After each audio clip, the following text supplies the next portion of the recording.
जितना है उतने में खुश रहना चाहिए। किसी गांव में एक बहुत धनवान आदमी रहता था।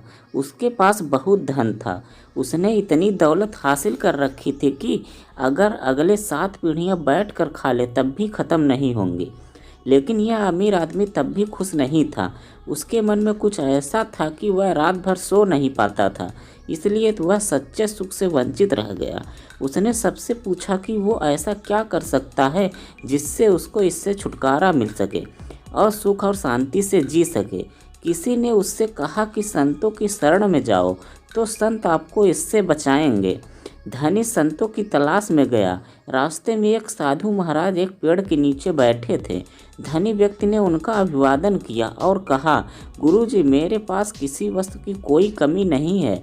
अगली 7 पीढ़ियां बैठकर बिना काम किए आराम से खा पाएंगी। फिर भी मैं खुश नहीं हूँ क्योंकि एक व्याकुलता मुझे सोने नहीं देती। साधु महाराज ने कहा, पहले बताओ कि आपत्ति क्या है, फिर उससे कैसे छुटकारा पाया जाए वह मैं तुझे बताता हूँ। आदमी ने कहा, यदि महाराज ऐसा कहते हैं तो मुझे कोई आपत्ति नहीं है, लेकिन एक परेशानी है और परेशानी यह है कि मेरी 8वीं पीढ़ी का क्या होगा, क्योंकि यह धन सिर्फ 7 पीढ़ियों के लिए ही पर्याप्त है जो मैंने अर्जित किया है। सिर्फ चिंता 8वीं पीढ़ी की है। साधु महाराज मुस्कुराए और बोले, चिंता मत करो, मैं तुम्हें इस परेशानी से बचा लूँगा। साधु ने उसे 1 किलो चावल की पोटली दी और कहा कि उस पहाड़ पर एक बुढ़िया एक कुटिया में रहती है, उसको चावल देकर आ जाओ, मैं तुम्हें तुम्हारे भ्रम से मुक्त करता हूँ। अमीर आदमी चावल लेकर बुढ़िया की कुटिया में पहुँच गया। उस कुटिया में दरवाज़ा तक नहीं था। वह बुढ़िया भगवान के भजन में लीन थी। अमीर आदमी की पैरों की आहट से बूढ़ी माँ के ध्यान टूट गए। उसने ऊपर देखा और कहा कि बेटा, आप यहाँ क्यों आए हो?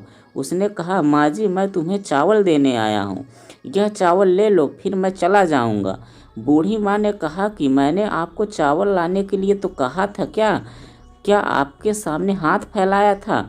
फिर चावल क्यों लाए हो? यह पोटली उठाओ और जाओ। फिर अमीर आदमी ने कहा, मुझे उस पेड़ के नीचे बैठे साधु ने भेजा है, इसलिए मैं यहाँ आया हूँ। उसने कहा कि जाकर साधु से कह देना कि मेरी कुटिया में 2 दिन के लिए पर्याप्त चावल है।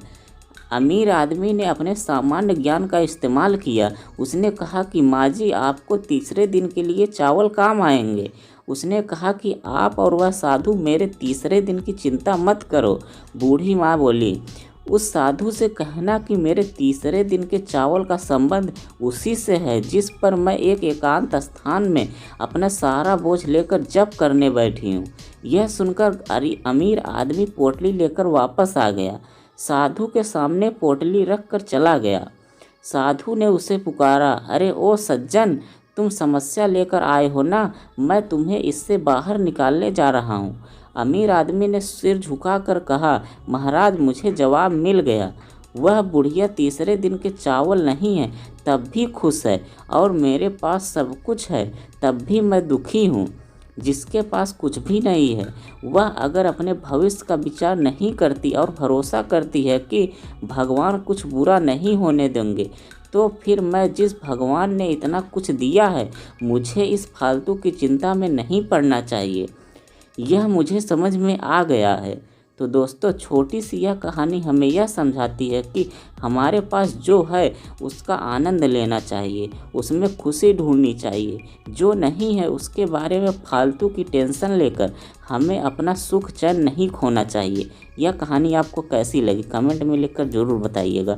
अगर कहानी अच्छी लगी है तो चैनल को सब्सक्राइब और ज़्यादा से ज़्यादा शेयर ज़रूर करें।